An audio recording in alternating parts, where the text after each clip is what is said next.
जय हिंद दोस्तों स्वागत है आपका आपके अपने YouTube चैनल ज्ञानदेह होस्ट में। और इस वीडियो में मैं आपको बताने वाला हूं Baroda UP bank apprentice online form 2022 के बारे में कि कैसे आपको इस भर्ती का फॉर्म फिलअप करना है। तो आप इस वीडियो को देखते रहिए, मैं आपको इसके बारे में पूरी जानकारी देने वाला हूं। तो चलिए दोस्तों शुरू करते हैं। दोस्तों यहाँ पर अभी जो आप वीडियो में देख पा रहे हो हमारी ऑफिशियल वेबसाइट jobsgyan.in है।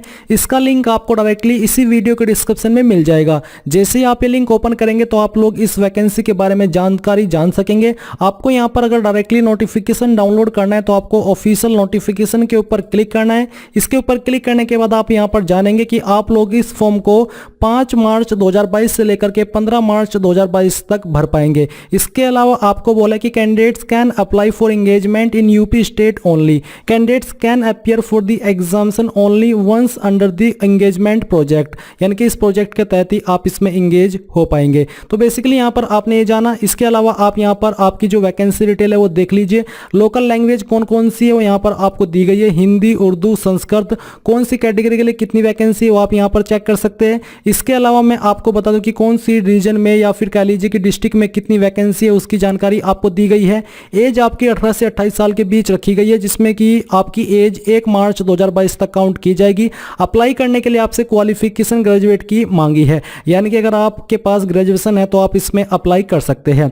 और फिर जो आपकी एप्लीकेशन फीस है वो भी आप यहां पर चेक कर सकते हैं। देन यहां पर आपको जानने को मिलेगा कि आपको इस पोस्ट पर सिलेक्शन होने के बाद में 9,000 रुपये स्टाइपेंड पर मंथ दिया जाएगा। क्योंकि ये एक जॉब नहीं है, या आपकी एक ट्रेनिंग है, इसके बाद में फिर आपको जॉब मिलती है, बट इस डिपार्टमेंट में मिलेगी इसकी कोई गारंटी नहीं है। इस अप्रेंटिस के माध्यम से काफ़ी सारी गवर्नमेंट जॉब निकलती है जहां पर आप इसके माध्यम से अप्लाई कर पाते हो। ये आपका एग्जाम पैटर्न है। अब यहाँ पर एप्लीकेशन फीस देख लीजिए। जनरल, ओबीसी, ईडब्ल्यूएस के लिए 450 है, एससी, एसटी और विकलांग के लिए 100 है। तो आपने यहाँ पर जाना। अब हम बात करेंगे कि कैसे आपको इस फॉर्म को भरना है। तो यहाँ पर आपको अप्लाई ऑनलाइन लिंक, इसके ऊपर क्लिक करना है। इसके ऊपर क्लिक करने के बाद आपके सामने कुछ ऐसा इंटरफेस आ जाएगा। अब आपको यहाँ पर click here for new registration, इसके ऊपर क्लिक करना है। अब गाइज मैं आपको बताना चाहूंगा अनअकैडमी के बारे में, जो कि इंडिया का लार्जेस्ट लर्निंग प्लेटफॉर्म है। और अनअकैडमी आपके लिए यहाँ पर लेकर के आया है अनअकैडमी सिविल सर्विसेज चैंपियनशिप, जो कि आपकी इंडिया की biggest prelim based national scholarship test है। इसमें यहाँ पर दोस्तों आपको स्कॉलरशिप एंड प्राइज 15 करोड़ रुपए तक के जीतने का मौका मिलेगा। जी हाँ, आपने सही सुना। और ये आपकी मार्च 27 को होने वाली है। आप इसमें इनरोल हो जाइए। इसका इनरोलमेंट लिंक वीडियो के डिस्क्रिप्शन में दिया है। साथ ही यहाँ पर early bid, lucky draw, enrol today and stand a chance to win rewards every day for 7 days, यानी कि इन 7 दिनों तक आपको ये अवार्ड मिलेंगे। Win up to 1 lakh Amazon voucher, यानी कि आपको 1 लाख रुपए तक का मैक्सिमम अमेजन वाउचर दिया जाएगा। इसमें भी आप इनरोल हो जाइए। वीडियो के डिस्क्रिप्शन में आपको इनरोलमेंट लिंक दिया है। Great discount on 18th month combo, यानी कि जो 18 मंथ का कॉम्बो है इसके ऊपर आपको काफी बड़ा डिस्काउंट मिल रहा है। यहां पर आप देखेंगे कि flat 22% of with plus combo, और साथ ही आपको यहां पर 10% की एक्स्ट्रा छूट मिलेगी जब आप मेरे कोड AMZAD10 का इस्तेमाल करेंगे। ये कोड इस्तेमाल करना बिल्कुल भी मत भूलें अगर आप 10% की एक्स्ट्रा छूट चाहते हैं। बाकी के यहाँ पर भी कोर्सेज अवेलेबल है जिन पर काफी छूट मिल रही है, जो कि आप यहाँ पर देख सकते हैं। तो आपको क्या करना है, आपको जल्दी से वीडियो के डिस्क्रिप्शन में जो लिंक दिया है उसका इस्तेमाल करके इसको आज ही परचेज कर लेना है। कोई सवाल, कोई डाउट हो तो आप इस नंबर के ऊपर कॉल करके जानकारी ले सकते हैं। जाइए ज्वाइन कर लीजिए। इसके ऊपर क्लिक करने के बाद यहाँ पर आपको पहले आपका फर्स्ट नेम 10th की मार्कशीट के अनुसार एंटर करना है। इस नाम को दोबारा से डाल करके कंफर्म करना है। मिडिल नेम है तो यहाँ पर डाल दीजिए, नहीं तो खाली छोड़ दीजिए। फिर आपको यहाँ पर आपका लास्ट नेम एंटर करना है। लास्ट नेम को दोबारा से डाल करके आपको वेरीफाई करना है। और इसके बाद दोस्तों यहाँ पर आपको नीचे आपका मोबाइल नंबर एंटर करना है। अपने नंबर को दोबारा से डाल करके यहाँ पर वेरीफाई करना है। अगर आप कोई अन्य नंबर भी देना चाहते तो अल्टरनेटिव नंबर के अंदर दे सकते हैं, नहीं तो आप इस सेक्शन को खाली भी छोड़ सकते हैं। फिर आपको यहाँ पर आपकी ईमेल आईडी का एड्रेस डालना है। और इसके बाद डोमेन के ऊपर सिलेक्ट करके बताना कि कौन से डोमेन पर है। जैसे कि मेरी gmail.com है तो मैं यहाँ से ही सिलेक्ट कर लेता हूँ। अब आपको अपनी ईमेल आईडी यहाँ पर पूरी एंटर कर देनी है। और इस बार कोई डोमेन नेम आपको सिलेक्ट करने की आवश्यकता नहीं है। ये करने के बाद दोस्तों यहाँ पर ये सिक्योरिटी कोड आपको एंटर करना है। सिक्योरिटी कोड एंटर करने के बाद जो भी जानकारी आपने भरी है इनको अच्छे से वेरीफाई कर लीजिए। और फिर नीचे सेव एंड नेक्स्ट के ऊपर क्लिक कर दीजिए। अभी यहाँ पर दोस्तों आप देखेंगे कि जो आपका रजिस्ट्रेशन है वो हो चुका है और आपको रजिस्ट्रेशन नंबर एंड पासवर्ड की जानकारी यहाँ पर दी गई है। सेम जानकारी आपको मेल मैसेज के माध्यम से सेंड कर दी गई है। अभी यहाँ पर आपको इस सेक्शन के अंदर आपका फोटो और सिग्नेचर अपलोड करना है, तो आपको चूज फाइल के ऊपर क्लिक करना है और जहाँ पर भी आपकी फाइल है वो आपको सिलेक्ट करनी है। मैं आपको बता दूं कि आपके फोटो का साइज 20 से 50 KB के बीच में होना चाहिए और उसी साइज के अंदर रह करके आपका फोटो यहाँ पर अपलोड हो पाएगा। तो यहाँ पर फोटो आ चुका है, अब आपको सिग्नेचर अपलोड करना है। सिग्नेचर का साइज आपका 10 से 20 KB के बीच में होना चाहिए। तो यहाँ से हम इसको ओपन कर लेते हैं। तो आपका सिग्नेचर भी यहाँ पर आ चुका है। अब यहाँ पर आपको नीचे नेक्स्ट के ऊपर क्लिक करना है।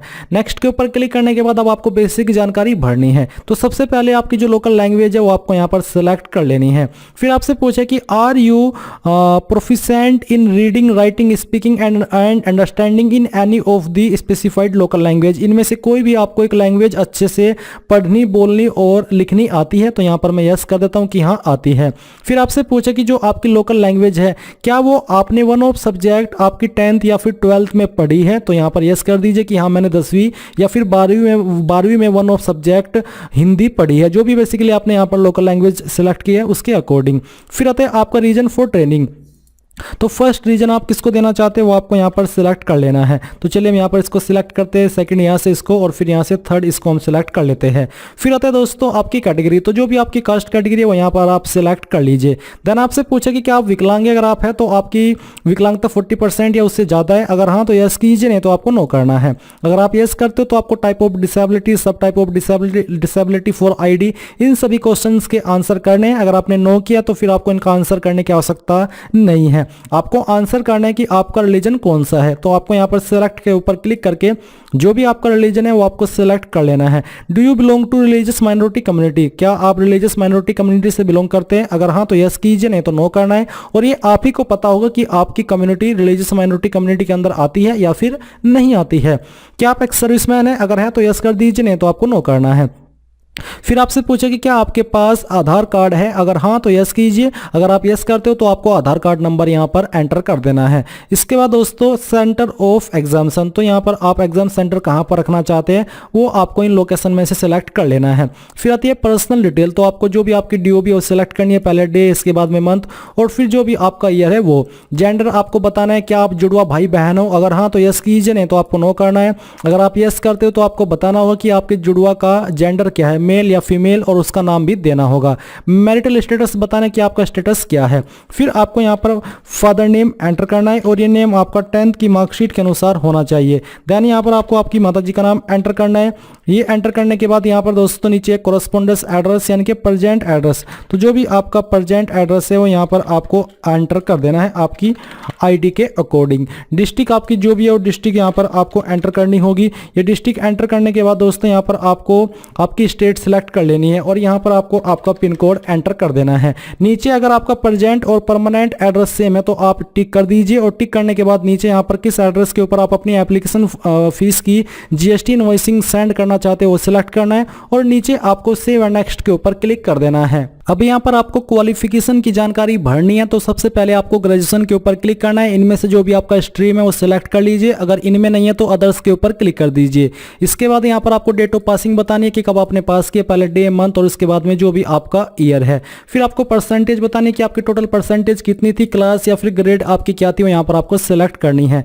पोस्ट ग्रेजुएशन अगर आपने किया है सेम तरीके से जानकारी भर दीजिए, नहीं तो खाली छोड़ दीजिए। कोई अदर क्वालिफिकेशन की है उसकी जानकारी भी दे दीजिए, नहीं तो खाली छोड़ दीजिए। फिर आपसे पूछा कि क्या आप पहले भी अप्रेंटिसशिप कर चुके हो किसी भी बैंक के अंदर या फिर किसी अन्य डिपार्टमेंट के अंदर।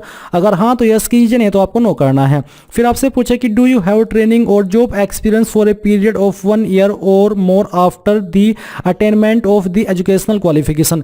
यानी कि जो क्वालिफिकेशन है आपकी ग्रेजुएशन की, क्या उसके बाद आपके पास कोई जॉब एक्सपीरियंस है, कोई ट्रेनिंग है कहीं से भी, किसी भी डिपार्टमेंट से। अगर हाँ तो आपको यस करना है, नहीं तो नो करना है। और ये जो आपकी जॉब एक्सपीरियंस है या फिर ट्रेनिंग है वो 1 1 साल या उससे ज़्यादा की होनी चाहिए, तभी आप यहाँ पर यस कर सकते हैं। फिर क्या आप मेडिकली फिट है इस पोस्ट के लिए, तो आपको यहाँ पर यस कर देना है। अगर आपके पास कोई एक्सपीरियंस है तो आप उसकी जानकारी यहाँ पर दे सकते हैं, नहीं तो आप इसको खाली छोड़ दीजिए, ये कंपलसरी नहीं है। लैंग्वेज नोन में यहाँ पर आपको जो लैंग्वेज आती है वो आप यहाँ पर एंटर करेंगे। तो चलिए मैं यहाँ पर इसको एंटर करता हूँ। फिर रीड राइट यानी कि पढ़नी लिखनी और बोलनी आती है। सेकंड लैंग्वेज आपको जो भी आती है वो यहाँ पर आप लिखेंगे और फिर उसका जो स्टेटस है वो भी आपको यहाँ पर बता देना है। अब यहाँ पर नीचे आपको सेव एंड नेक्स्ट के ऊपर क्लिक करना है। इसके बाद आपके सामने आपके फॉर्म का प्रीव्यू आ चुका है। आपको सभी जानकारी वेरीफाई करनी है और साथ ही I confirm that this is my photo यहाँ पर टिक करना है। नीचे आना है, नीचे आकर के आपको यहाँ पर टिक करना है I confirm that this is my signature, यहाँ पर आपको टिक करना है और फिर कंप्लीट रजिस्ट्रेशन के ऊपर क्लिक करना है। अब यहाँ पर दोस्तों आपके सामने पेमेंट का सेक्शन आ चुका है। आप इनमें से किस माध्यम से फीस जमा करना चाहते हैं, डायरेक्टली पेमेंट के माध्यम से, पेटीएम के माध्यम से करना चाहते हैं तो यहाँ पर टिक कर दीजिए। अगर आप चाहते हैं कि आपको सभी विकल्प मिले फीस जमा करने के, तो आप यहाँ पर बिल डेस्क सिलेक्ट करेंगे और सबमिट के ऊपर क्लिक करके यहां से ओके कर देंगे। ये सिक्योरिटी कोड आपको भरना होगा क्योंकि ये एक वेरिफिकेशन प्रोसेस है। अब यहां पर आपके सामने बिल डेस्क आ चुकी है। अब आप यहां पर इनमें से जिस माध्यम से चाहे अपनी एप्लीकेशन फीस जमा कर सकते हैं। आपको सभी विकल्प दिए गए हैं। जैसे ही आप यहां पर फीस जमा कर देंगे आपके सामने आपके फॉर्म का फाइनल प्रिंट आउट आ जाएगा। आपको इसको पीडीएफ के अंदर सेव कर लेना है और बाद में आप इसको प्रिंट करा लीजिएगा। तो इस प्रकार से आप लोग Baroda UP bank apprentice online form 2022 को भर पाएंगे। आई होप ये प्रोसेस आपको पसंद आया होगा। अगर आया है तो आप इस वीडियो को लाइक शेयर और आपके अपने यूट्यूब चैनल ज्ञानदेव होस्ट को सब्सक्राइब करके बेल आइकन को ऑन कर ले। Thanks for watching. जय हिंद।